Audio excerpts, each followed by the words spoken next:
बुद्धिग्राह्य सुख क्या होता है? इस सुख को बुद्धिग्राह्य बताने का मतलब है कि यह सुख तामस सुख से विलक्षण है। तामस सुख निद्रा, आलस्य और प्रमाद से पैदा होता है। गाढ़ निद्रा, सुषुप्ति में सुख तो मिलता है, पर इसमें बुद्धि लीन हो जाती है।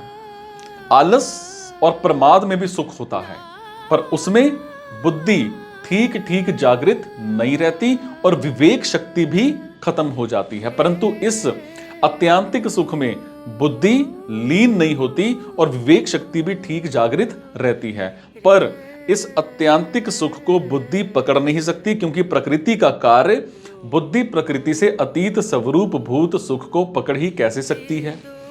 यहां सुख को अत्यांतिक, अतीन्द्रिय और बुद्धिग्राह्य कहने का या बताने का मतलब है कि यह सुख सात्विक, राजस और तामस, इन तीनों सुखों से विलक्षण अर्थात गुणातीत स्वरूप भूत है।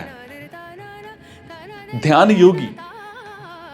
योगी अपने द्वारा ही अपने आप को सुख का अनुभव करता है और इस सुख में स्थित हुआ वो कभी बिल्कुल भी विचलित नहीं होता। मतलब इस सुख की अखंडता निरंतर खुद बनी रहती है। जैसे मुसलमानों ने धोखे से शिवाजी के पुत्र संभाजी को कैद कर लिया और उनसे मुस्लिम धर्म स्वीकार करने के लिए कहा, परंतु जब संभाजी ने उसको स्वीकार नहीं किया तब मुसलमानों ने उसकी आंखें निकाल ली, उनकी चमड़ी खींच ली, तो भी वो अपने हिंदू धर्म से बिल्कुल भी विचलित नहीं हुआ। मतलब ये निकला कि मनुष्य जब तक अपनी मान्यता को खुद नहीं छोड़ता तब तक उसको कोई दूसरा छुड़ा नहीं सकता।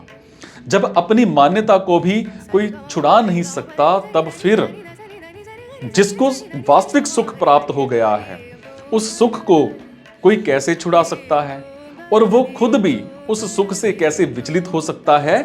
नहीं हो सकता। मनुष्य उस वास्तविक सुख से, ज्ञान से, आनंद से कभी चलायमान नहीं होता।